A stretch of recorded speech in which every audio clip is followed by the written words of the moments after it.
the United States National Security Council took a decision to regime change Imran Khan.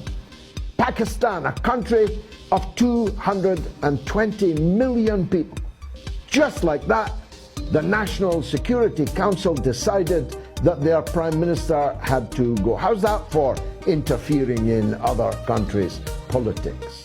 They conveyed it through Under Secretary of State Mr. Liu L.U., who actually wrote it in a letter to the leaders of the opposition in Pakistan in terms, and I paraphrase, but only just a paraphrase. The letter said that relations between the United States and Pakistan would not improve as long as Imran Khan remained Prime Minister, and that the only way that relations could improve is if an election were to return someone else as Prime Minister. As clear an intervention in someone else's sovereign affairs as it is possible to imagine. Unfortunately for the United States, this letter found its way into the hands of Imran Khan. The proximate reason for it is obvious enough. Pakistan has the closest possible relations under all prime ministers, indeed even under military dictators in the past, with the People's Republic of China, its neighbor. And that was difficult for a United States bent on regime change in Beijing to handle in the first place.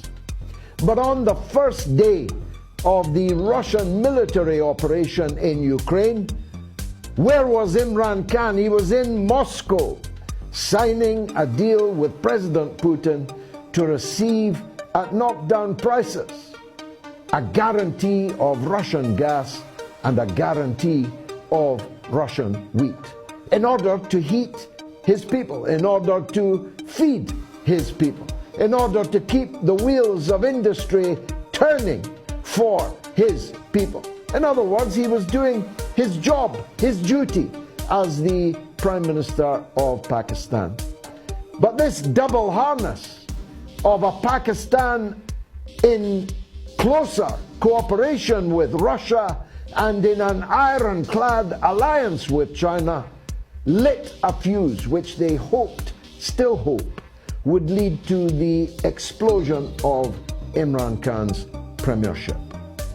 They put together a motion of no confidence, which the Speaker just kicked out of Parliament this very day, because it was the fruits of a foreign conspiracy and because Imran Khan had already asked the President of the country to dissolve the National Assembly and hold general elections within 90 days.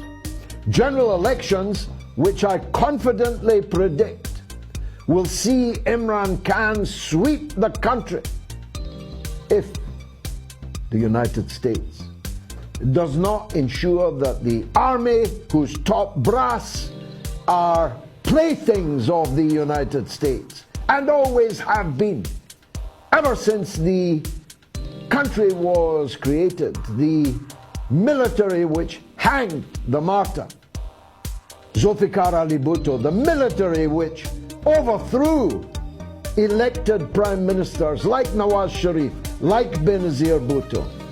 If the military rigs the election, then there will be serious trouble in Pakistan, a mighty country in a strategically vital place in the world, and of course in possession of a fleet of nuclear weapons. It doesn't get much more dangerous than that.